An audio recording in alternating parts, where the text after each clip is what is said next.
Sandra, if you'd like to introduce Terry, please. Can everybody hear me? Yes. Yes, okay. So Terry Sprague is a well-respected naturalist who wrote weekly nature columns for many years in the local papers. He is the recipient of numerous awards from Conservation Ontario, from Ontario Nature, and from the Canadian Community Newspapers Association, among others. Terry's supposed to be retired, but I look forward to his nature stuff updates arriving in my inbox every Sunday morning. In tonight's presentation, Terry will take us on an aerial tour of the county. Now, I have never been in an airplane with Terry, but over the years, I have been on several of the birdathon walks which he led through Travers Woods. Being a new, uncertain birder, I always made sure I stayed close behind Terry as he walked, so I would hear everything he had to say. Terry is an excellent birder by ear. He would point into the shrubbery and say, "I hear a magnolia calling over there." Or, "There was a black-throated green calling trees, trees, murmuring trees." I would frantically search where the keen birders around me were training their binoculars. But usually the bird was GBB, which is an expression Terry said meant gone before binoculars. Everybody looks forward to today's PEC presentations, so I know you will all enjoy this evening as we fly along with Terry. Thank you, Sandra. Much appreciated. My goodness gracious. Yeah, I was active in my day, but I've slowed down considerably. I can't identify the birds quite as quickly as I once did. But anyway, I'm going to go through the little ceremony here of sharing my screen. And there is a couple of things that I want to do before I begin. I'm going to share the sound because I do have, I think, at least one sound file in this presentation. And I'm also going to, oh, maybe not. Okay, well, I know what I want to do. I'm going to change my pointer to a laser pointer. And as we say here on Big Island, that's more better. That should allow me to point out different things in the presentation. But anyway, just a little bit of background. When I operated an outdoor interpretive program some 20 years ago at Quinte Conservation, in addition to the hiking and paddling events that I conducted, I offered aerial tours out of First Nations Air Service at Deseronto. In fact, they became so popular when I introduced them, I ended up doing 23 tours, aerial tours, in the first year alone. And it was a good thing that I didn't get airsick because we went into some pretty rough weather once in a while. So in this presentation, I'm going to share some of the photos I took over the years during those tours over Prince Edward County, as well as some nearby areas of interest, showing you the tremendous diversity of natural features. Now, just in the way of explanation, First Nations Technical Institute in Deseronto operated an aviation program at the Mohawk Airport in Deseronto that we flew out of.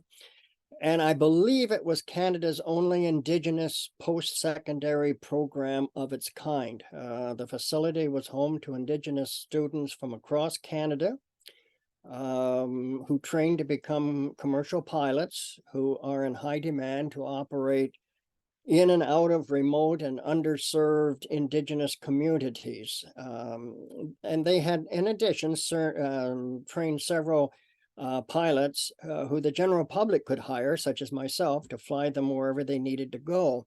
And I can't remember any of their names. I do remember one pilot who took us up.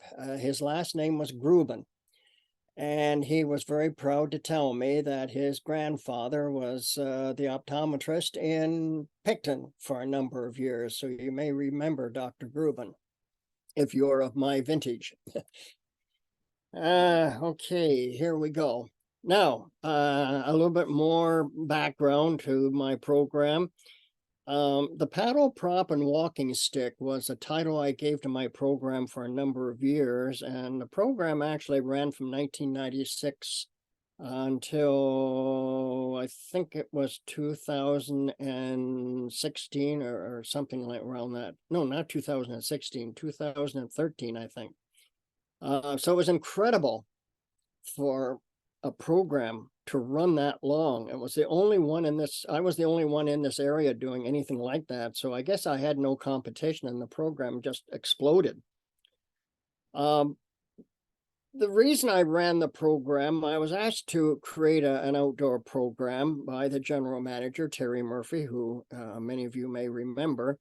We had just amalgamated in 1996. The Prince Edward and the Napanee and the Moir River Conservation Authorities had come together, and people were understandably a little confused because now we had changed our name to Quinte Conservation. What happened to the other authorities?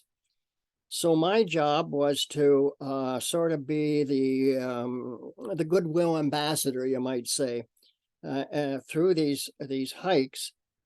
I would talk about some of the programs that we ran, the water management, flood forecasting, dam operations, source water protection, all that type of thing. So the program eventually ended. We felt that it had done what it was intended to do, to be a platform from which, through my hikes and events, I could explain the QC programs. And we had done that. So I had a choice to concentrate on my other responsibilities at Quinte Conservation and drop the outdoor program, which took me more than a decade to build, and I didn't really want to do that, or continue to run the program under my own banner, Nature Stuff Tours. So I chose the latter, and Terry Murphy had no problem with that, taking the program, which was basically done for Quinte, and just running it myself. So I worked at home under contract with QC, but continued to operate the outdoor program under my own banner. So I was a real busy boy there for a while. I want to tell you right from the start that no, I was not a pilot. I was not trained to fly. I did fly the plane once in a while. But all the pilots that we went up with, and there were 3 or 4 different ones that took us up, after a while they said maybe I better not fly the plane anymore because I kept losing altitude. And I said, well, that's because I can't see over the dash. I don't want to run into anybody along the way. So we maintained an altitude of about 2,000, 2,500 feet, and you could see quite a ways, in every direction. So these aerial tours would actually started in 2002. And as I said, I think we did about 23 in that first year alone. And they were quite expensive because to charter an airplane is quite expensive to start with. And then to make any kind of a profit for Quinte Conservation, it meant adding a few dollars on top of that total. And I can't remember what that was now, but we could only take 2 passengers at a time because I sat in the front. And we had dedicated microphones so that we could be isolated from the pilot, so he could carry on and talk to the control tower, and we could talk back and forth to the passengers. So it worked very well.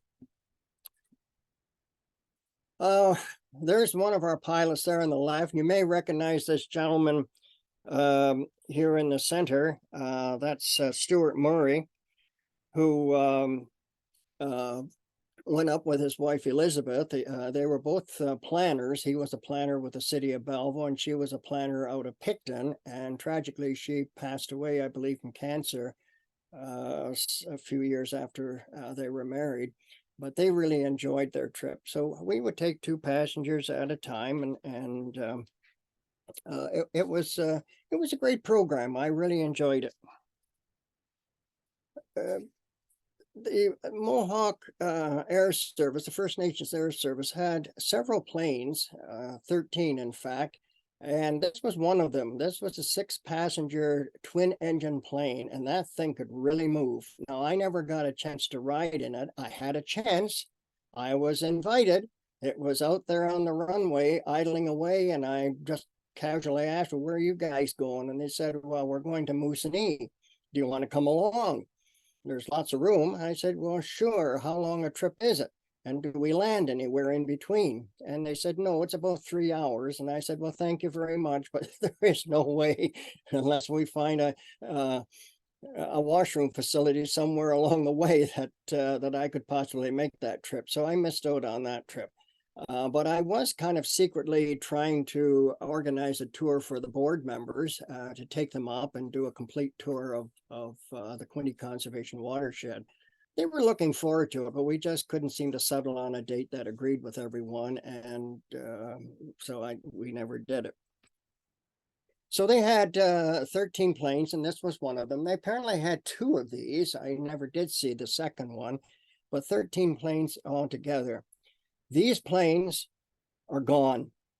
And you may remember that in the winter of 2022, there was a disastrous fire that completely destroyed the hangar, which was about 200 feet long and about 100 feet wide.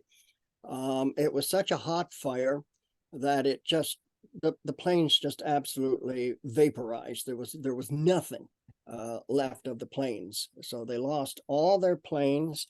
They lost the control room, all their operating equipment, the whole thing, everything was totally destroyed. And there was nothing the firefighters could do except to contain it and keep it from going to other nearby buildings. So it was a tragic loss, but I guess they're going to rebuild. They've already gone a little ways in that direction by having a small hangar built, and they've apparently got 1 or 2 other planes. So they are still operating, but in a very shaky fashion, and certainly not with the energy that they once had.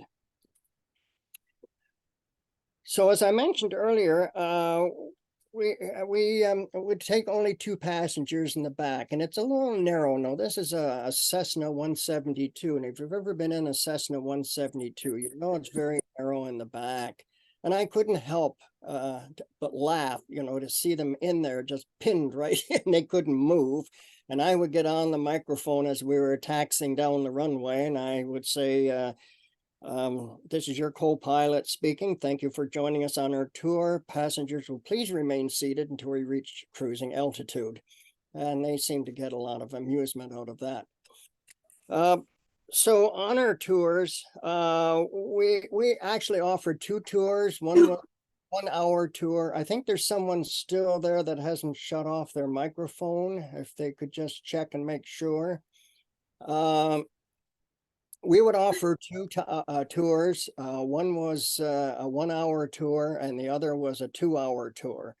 The 1-hour tour was the least expensive, of course, and the one that was chosen the most.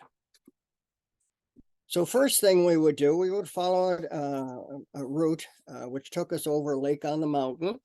And then we would head straight across Prince Edward Bay to Little Bluff Conservation Area, which was a spectacular view from the air.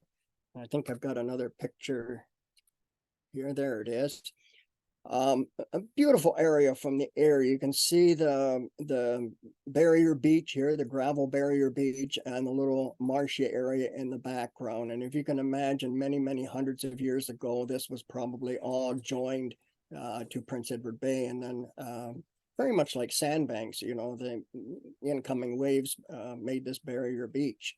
It's one of my favorite areas anyway.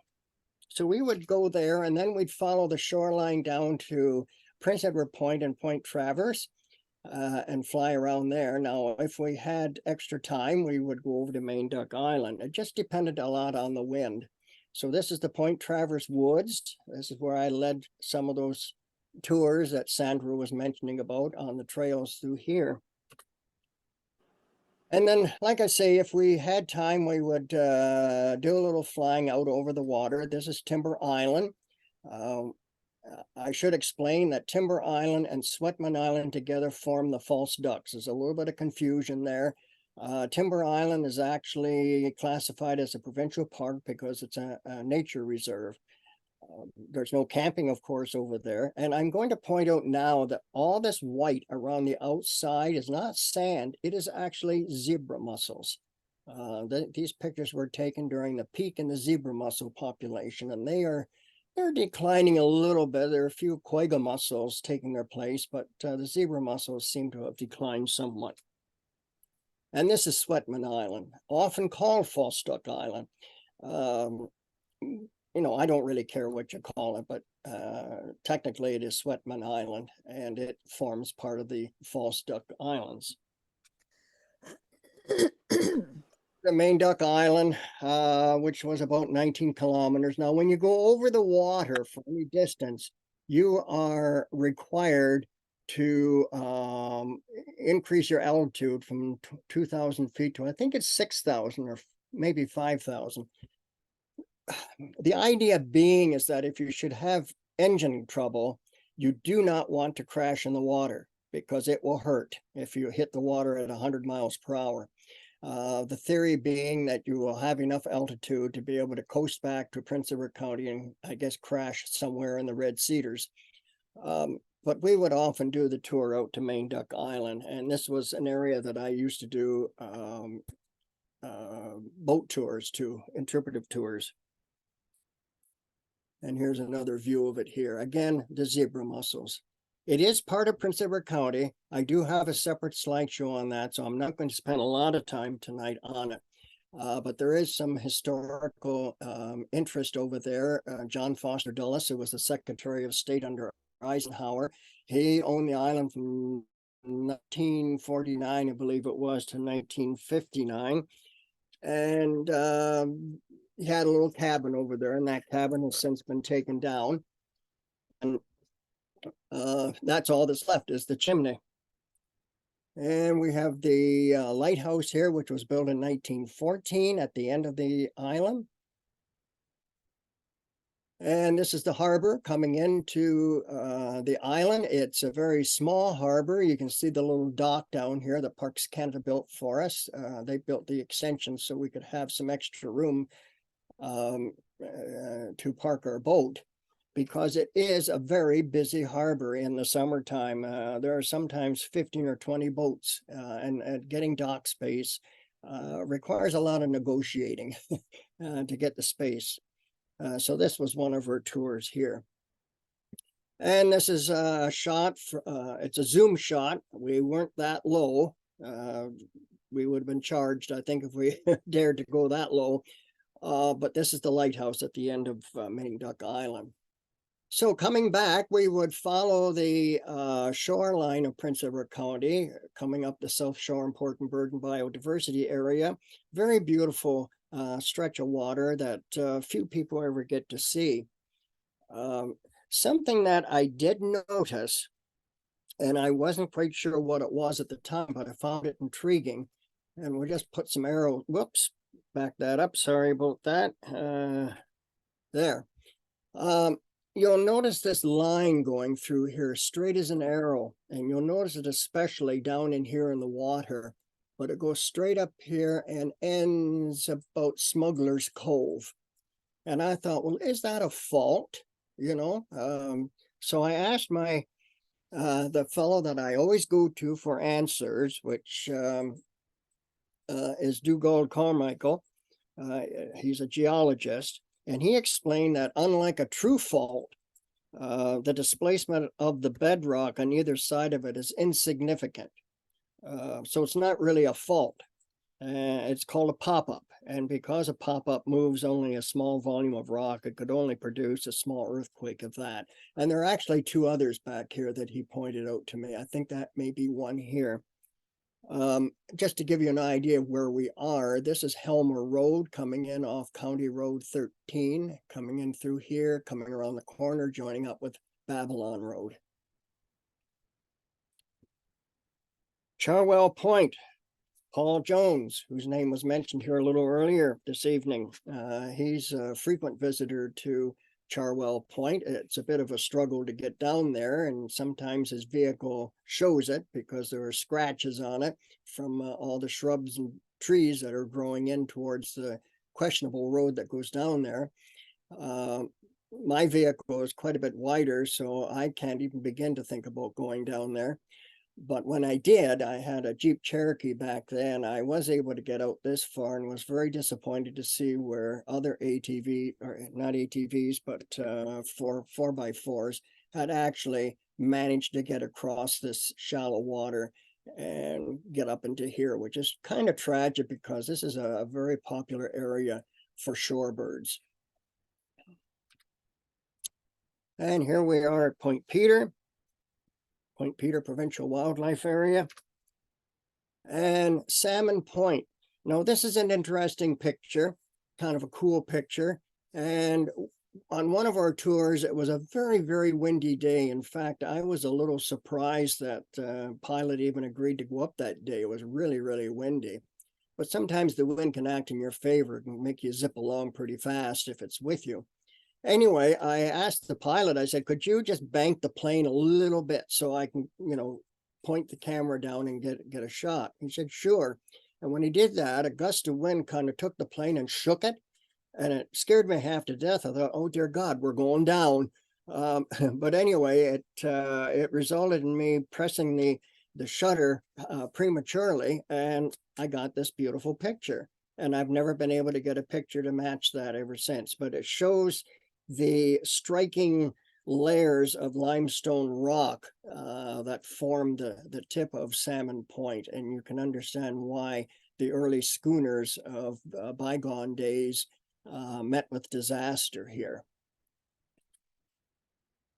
And I felt a picture that should be framed. I have pretty. Anyway, on we go to Sandbanks Provincial Park. This is the outlet. And I always like to do the tours in the fall of the year because you get some really exciting and vibrant colors. And Sandbanks Provincial Park, the other part of it, which is the Westlake sector, showing West Point and the spit of land going for 8 kilometers up toward the village of Wellington. And West Point, if you're a birder, you can have some pretty good luck down there. Now, just to show you where we are, this is Lakeshore Lodge Road coming in. The old Lakeshore Lodge site was right here where the cursor is pointing. And then all this area here is exceptional birding if the conditions are right. And the conditions were right one day when I was down there previewing a wildflower hike. I went down there early in May, and it was just an absolute din. It had rained a little bit overnight, one of these, misty, miserable rains that you sometimes get in May. And the place was just alive with singing birds. I had northern water thrushes, which is a species of warbler.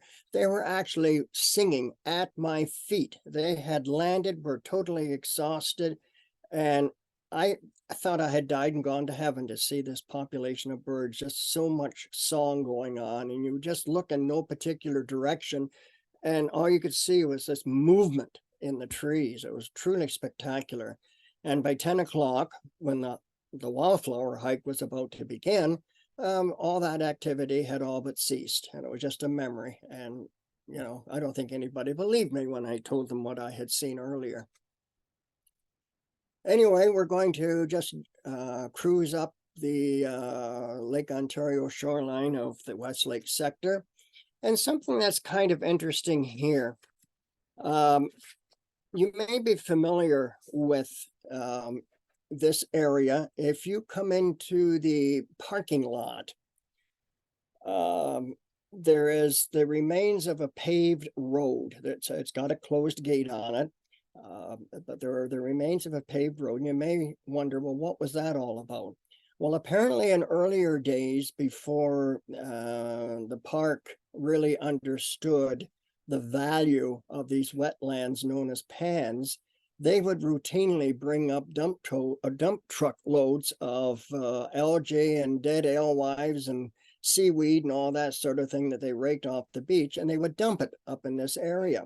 Of course, that practice was ended once we once they were informed that, this is a very special area, you just don't do that. But anyway, you may recall if you've walked up this road coming to this dune, there won't be anything before to talk, just an open pan, and then the trail continues. This is actually called, and I think I've got this right, there are two different terms. There's a parabolic dune and there's a Barcan dune, and I think this is a parabolic dune. And these are vegetated dunes, as you can see here. It's quite vegetated. That have arms that point upwind and noses that point downwind. So this is heading in kind of a northerly direction, and these arms were formed with the southwesterly winds coming in and blowing the sand into this nice horseshoe shape. Now, if it was a Barcan dune, and we do have them at sandbanks, the arms, this would be totally reversed. The arms would be going in the other direction, stretching out with the wind and the leading edge pointing towards the wind. Kind of an interesting dune formation, and really appreciated more when you see it from the air. And here we are at Sheba's Island. Almost bought a house there years ago. A very nice little chalet house at the far end up in here. And here we are at Garrett's Island, Camp Trillium for cancer kids, right up in here. And I was over there once doing a slideshow presentation for them back in the days when we did do slideshows with actual slides. And it was a very moving experience to see these kids, quite obviously, without going into detail, stricken with cancer. And yet they were having the time of their lives, and I still think about that day. And moving into Wellington and the Wellington Harbor, the Wellington Channel. This was a project that when I started working for the Prince Edward Region Conservation Authority, we got started in 1988 with the help of a number of contributing organizations to, number one, improve the water exchange from West Lake with Lake Ontario, and also to provide a safe entrance for boats coming in off the lake. Nicholson Island, always wanted to go there, and I did during the time that I was actively involved with the Breeding Bird Atlas. I knew the caretaker of the island, whose name was Michael Sprague, related to me. And he was the caretaker, and he had some pull with the board members. I should explain that this island is privately owned by an exclusive hunting club from Toronto, and actually noted crooner Bing Crosby once hunted on there, and I was also told that Mickey Rooney had been there, but I'm not sure if that was always ever the case. Definitely Bing Crosby was there. But I did get over there, and on this area, in this area here, they have pheasants, and it's usually on a put and take basis where pheasants are brought in, released, the hunters go out and shoot them. There used to be bob whites over here and chuckers and some exotic deer. They tried unsuccessfully to have wild turkeys released down in here. That was prior to the wild turkeys being introduced in the county in 1989. And they were captive stock, and they just didn't survive. I did see them, but all these areas have been sown to food crops for the birds that are there. This is a runway. People can come in and land here if they want with small planes, but lots of pheasants. I never got so tired of seeing pheasants. Every time I'd hear a rustle, I'd pull up my binoculars. No, just another ring-necked pheasant, but a beautiful island. I haven't been over since. I was over there a couple of times that one year. Scotch Bonnet Island. The lighthouse here was built in 1856, I think, the original lighthouse. You can barely see there's a more modern skeleton tower, they call it, that replaced this. Chip Weslow, who was with the Canadian Wildlife Service, he's from Kingston. He took me over, I guess it was about 10 years ago. And this steel tower was built in 1959, I think. And it's been crumbling. This structure here, there's the attached house and the old structure. has been crumbling since about 1959. And just nothing but ruins now. And apparently, there are reports that the Coast Guard tried to pull the tower down at some point. And I don't know why some government agencies have this fixation on wanting to demolish historic structures. But anyway, it refused to come down, so the remains of it still stand. Not much to see out there. It's only about 2 acres, and it's just layer upon layer of limestone rock. Now we go along the Baymouth sandbars, bearing in mind that these sandbars were formed much the same as Sandbanks Provincial Park, where the prevailing southwesterlies brought in the sand and formed these bars. So we have Hikes Bay and Pleasant Bay and North Bay up here. And then it goes on up here to the Wellers Bay National Wildlife Area, I think it's called. So it's really a very pleasant flight through here. Here we have Pleasant Bay, and Peckfin and I, we did a hike along there some years ago. You may remember that. There's a channel up here that that we stopped at and then walked all the way back. A very pleasant walk. And North Beach Provincial Park, very popular area. Got Consacon Lake in the background.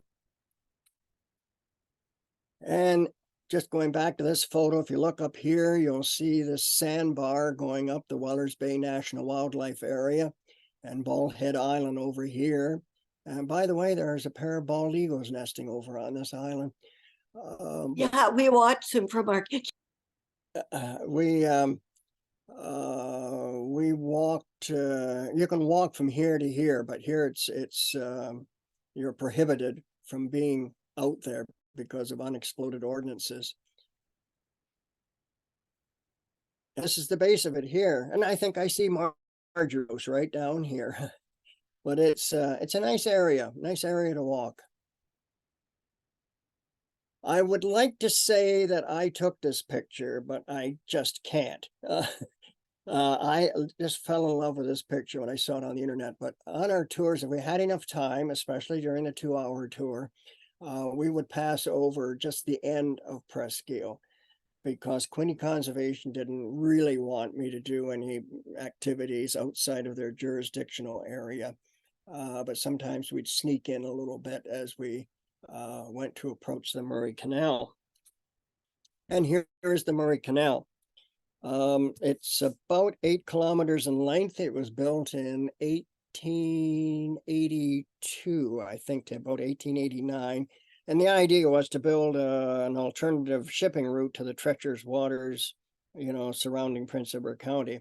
This is Dead Creek Marsh right in here.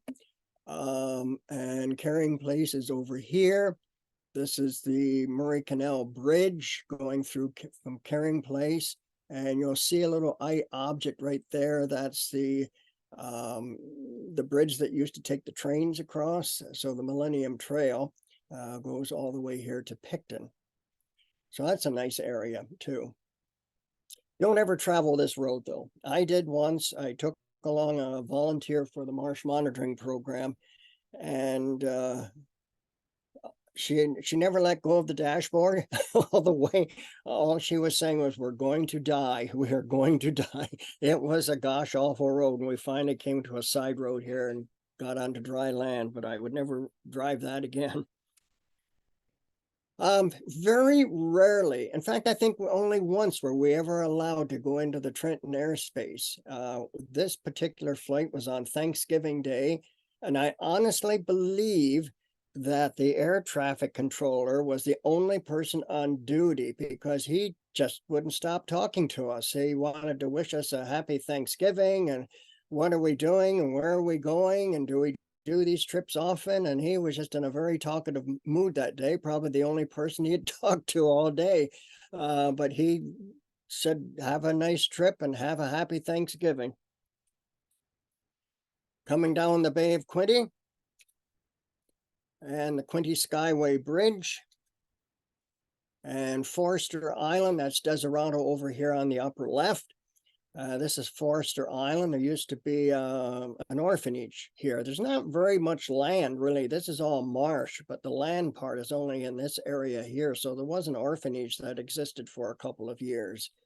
I was with the Marsh Monitoring Program for 19 years, and I spent almost all of 19 years trying to get some more or less willing soul to canoe or kayak in the dark of night over to here to monitor for frogs in this marsh. And there were 3 monitoring sites. And finally, I did get someone who volunteered to do that. And Deseronto.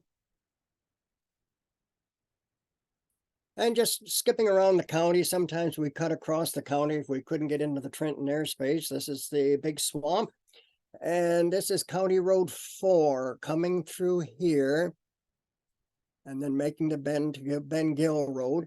And if you're going along County Road 4 through the treed area, you may see a little sign that says Doolittle Road. Well, Doolittle Road takes you to Doolittle Island, which is just an open area of agricultural fields here. And this always captivates people's attention. This is a dredging project that was done in, I call it the Huff's Island Marsh because Huff's Island is over here. It's actually called the Saugwin Marsh. And this was done to improve waterfowl breeding habitat, the sinuous channels, improving the probabilities that waterfowl would nest. Looks quite easy to navigate, you know, from the air, but I've been through here with the biologist from Quinte Conservation, and I was supposed to be the navigator. Well, I got hopelessly lost because all you see ahead of you is you know, cattails and another turn. You don't know for sure where you're going to go. And I always suggested to anyone doing marsh monitoring there to be aware of this and take your lunch and maybe an overnight bag or something with you because you may get lost. Fortunately, we never did get anyone lost. McMahon Bluff, Black River down in here. And a more recent dredging project in the Big Island Marsh along my road on Big Island. It was a $5 million project done in 2013. And I was hired by Quinte Conservation to be out there in the marsh and take pictures of the progress. And that was quite an unnerving experience because it's a floating mat. And the dredging units would have log mats underneath of them that they would crawl up on, and that would distribute the weight. But every time they dipped into the water to get another scoop of silt, you could feel that whole mat sink below you about 6 inches and then bounce back up again. But quite an interesting project. It's really proved its worth. And this is directly in front of my place. I'm so lucky to have, well, Quinte Conservation named it Sprague Pond. It's right in front of my place, and so nice to see and hear wildlife because this marsh was absolutely dead ever since I can remember.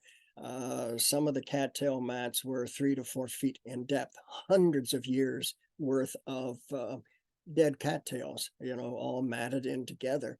And now we have open water.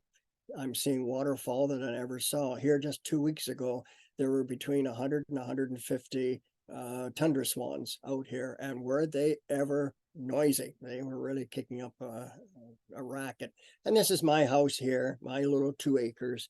And just give you a very quick look at it here. We're very proud, or at least my late wife and I were very proud of what we had done with this 2 acres that was absolutely barren of any trees or shrubs of any description. And we planted all these trees. This is a historic hop house. We used to grow hops here on the property, and my little house here. So it's a bird haven now. I'm very proud of what we had accomplished. So now we head for Kingston. I'm going to show you some sights there. We go past Amherst Island. This is the Martin Edwards natural area. Takes in all this area owned by the Kingston Field naturalist. Dr. Martin Edwards was a very famous birder who traveled all over the world. And in fact, he died somewhere in his 80s on yet another birding trip. He had an incredible list. In fact, he was in the Guinness Book of Records for having at least one representative from every family of birds in the world. Truly a remarkable accomplishment. And the famous Owl Woods on Amherst Island, with the questionable 40-foot road coming up through here. I say questionable because you have to walk it in the wintertime. And the Brother Islands, as we get closer to Kingston, this is actually looking towards the Lennox generating plant. And one of my favorite areas, Lemoyne Point Conservation Area, owned by the Cataraqui Creek Conservation Authority. Beautiful, beautiful area. I've done a couple of guided hikes down there. I just can't get enough of that area. And just a few pictures of that area. There's a north and south parking lot. It's huge enough to accommodate 2 parking lots. Now this looks interesting. I heard about this area. This is called the Holford Crater. And it really wasn't discovered until the 1950s when a researcher apparently was examining a series of aerial photographs. So further investigation revealed that the depression was actually an impact crater caused by a meteorite probably 100 million years ago. And this area is, okay, it's north of Kingston. It's east of the village of Verona. This is not Lake Ontario. This is, let me think, Knowlton Lake, I think it's called. So you're not near Lake Ontario at all. But anyway, this meteorite apparently was moving right along at an estimated 55,000 kilometers an hour, 34,000 miles per hour. I mean, that's really moving. And they did some drill core samples, and it revealed something called breccia, which is actually a combination of various rock types all cemented together as a result of the impact.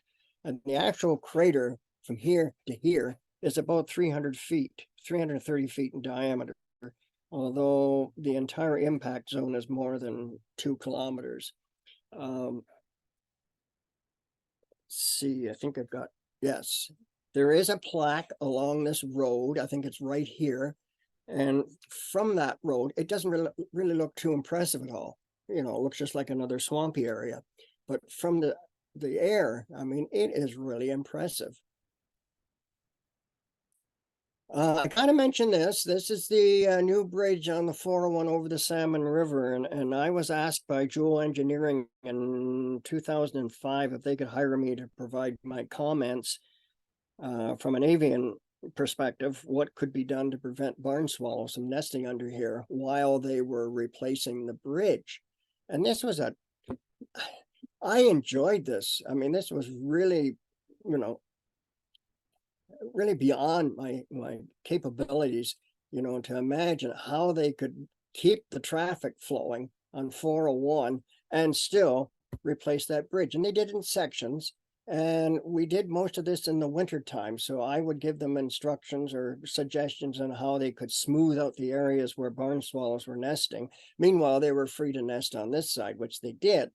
And once this area was finished, then the barn swallows could nest here. But I have never experienced anything like this before. Number one, it led to other jobs. I got a similar job north of Bon Echo, and another one north of Brighton. Was even asked by a firm in Orangeville to assist with a project there. It's funny how these things, you know, spread, and you are, you know, contacted by various companies to participate. And I'm not a biologist, but they said, well, that doesn't matter. Just do what you can. But I told them at Orangeville, I said, no, that was too far for me to come home every night. And no problem. They said, we'll provide you with lodging. So money apparently is no object with these companies. But I was really impressed with how much care the construction company and Jewel Engineering took to respond to environmental concerns. They never let one chunk of cement fall into that river. and it was truly, an accomplishment. Depot Lakes Conservation Area, 3,000 acres in size. Did a winter trip. It's kind of hard to find this from the air because it all looks the same back there. But Depot Lakes Conservation Area, there are 3 Depot Lakes, Depot Lakes 1, 2, and 3, and they form actually the headwaters of the Napanee River. They are actually holding areas, reservoirs that can be controlled to allow water to enter the Napanee River during periods of low flow. We call it low flow augmentation. So it's quite an interesting area to go to. And I've done a few hikes back there in the summer, or in the fall, I guess. It's a beautiful time in the fall.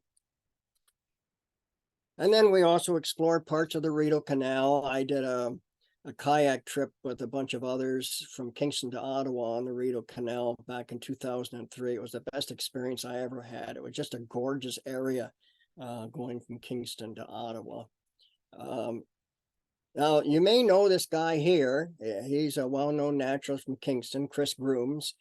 We did a few flights out of Norman Rogers Airport in Kingston. We didn't do them for money at all. We just shared the expenses because he had to get some airtime and he invited us to come along.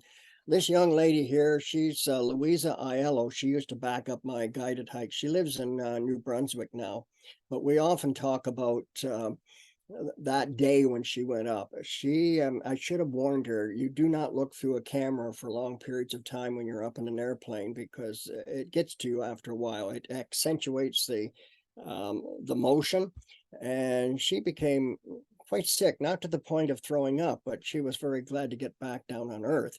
And her husband and I, we couldn't miss this opportunity. We said, I think we should stop at Aunt Louise's and get some fried chicken. She didn't really appreciate that too much. Jones Falls, a beautiful spot to be. This is the Stone Arch Dam at Jones Falls. It was built during the time that the Rideau Canal was built. Yeah, they're about the Rideau Canal was built in 1832. It was conceived in the wake of the War of 1812. So it's 202 kilometers. It's quite a length. But this is one of the locks here of 47. You can see Hotel Kenny here in the background, which is a historic hotel.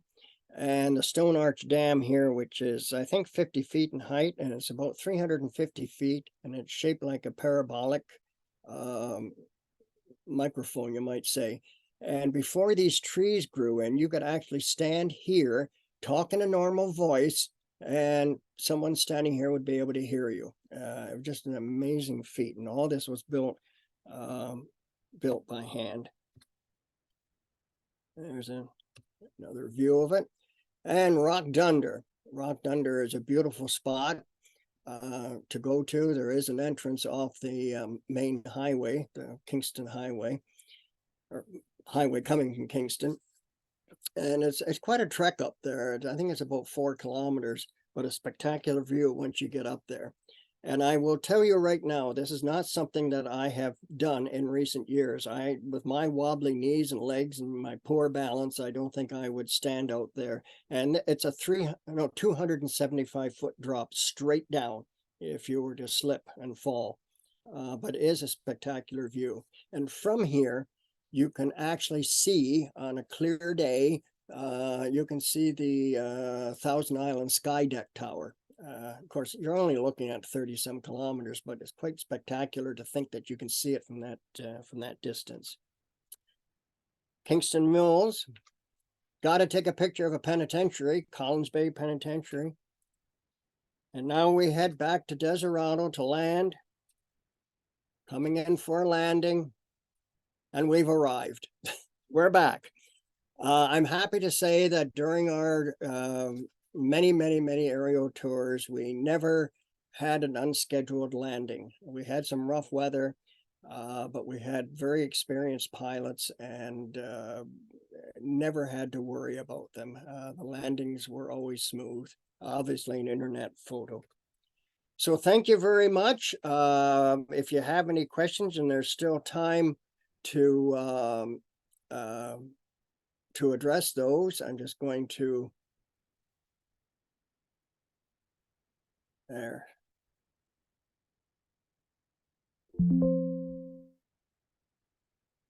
There we go. Now I'm going to stop the, oops.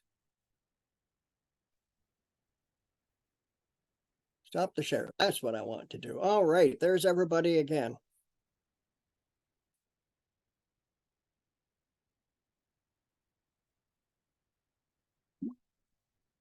Okay, so it's Amy here. I'm just checking the chat. I don't see anything yet, Terry. So if anybody has any questions, please type them into the chat and I'll read them out. And it's been a few years since I've been up.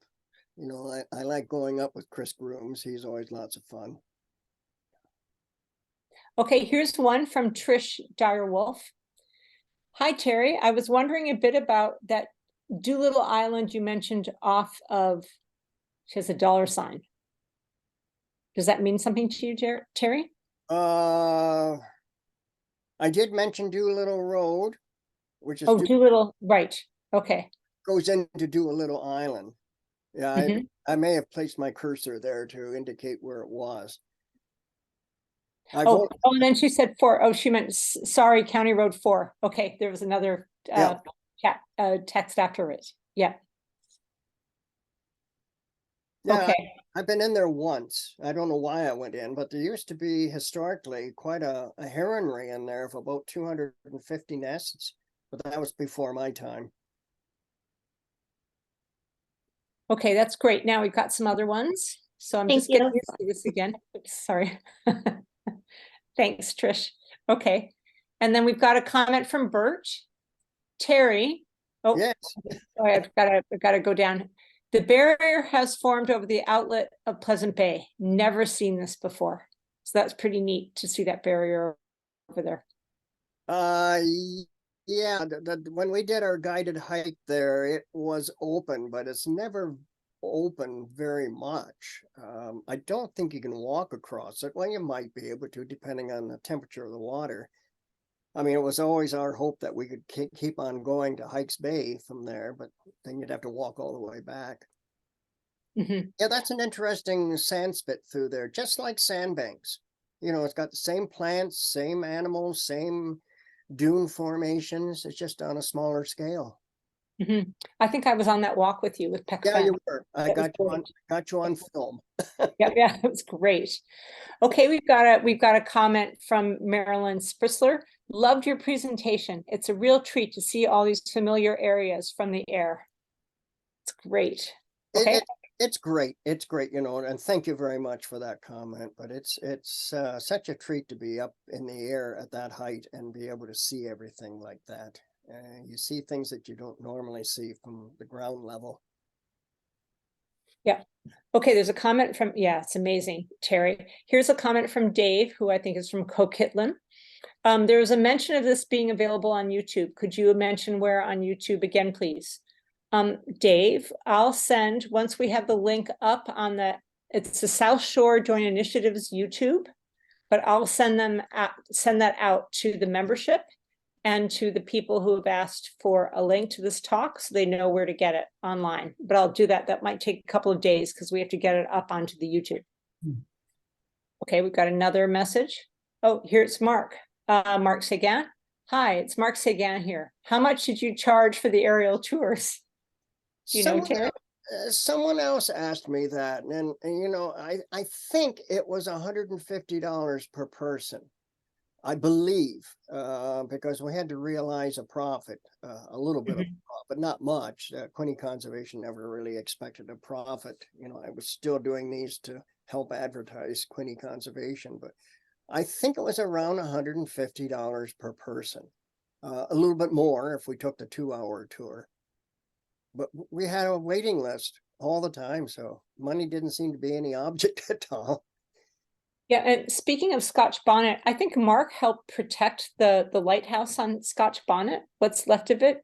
Does that ring a bell? with Oh, well, you? that would be great if he did. That's- Yeah.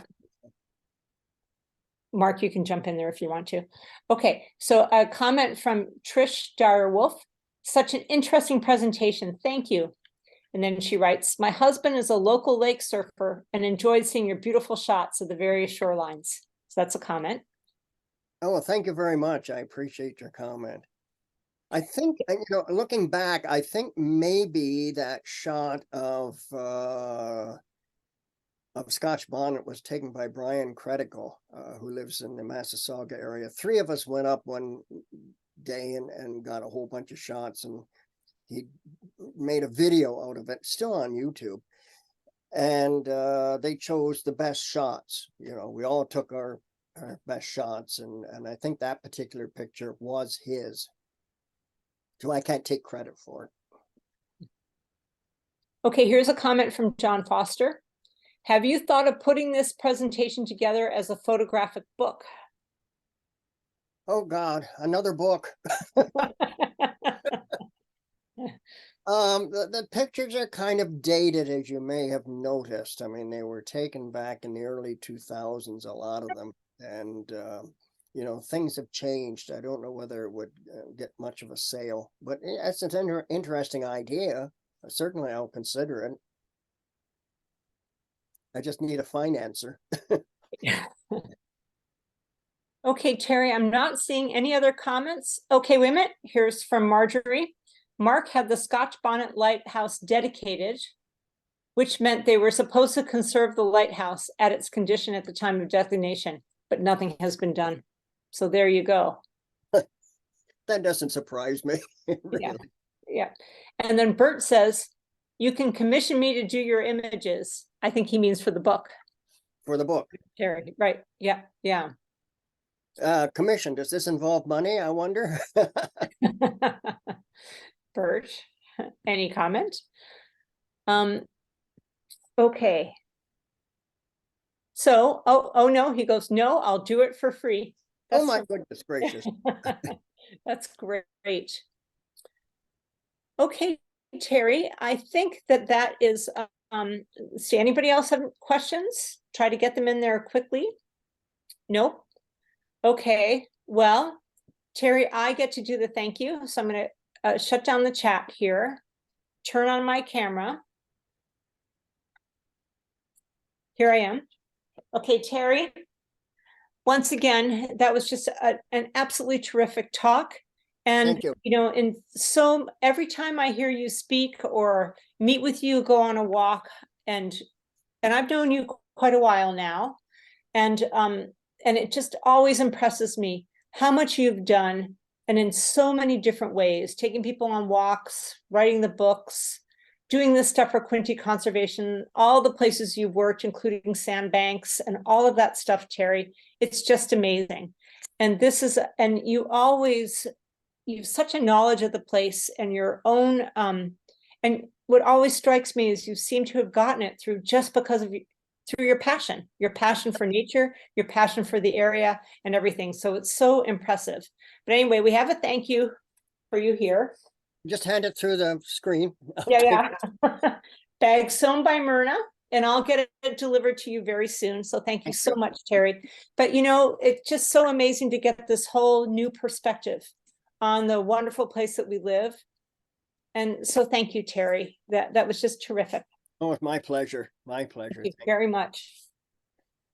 Thank Okay. you. Yay. Many thanks.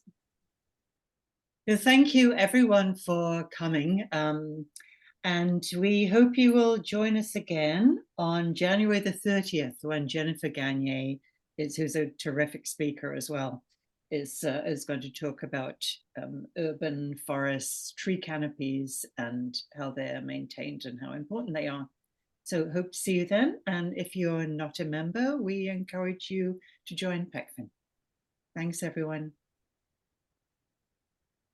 Bye. Bye, everyone. Thank you. Thank you, you. Terry. Bye.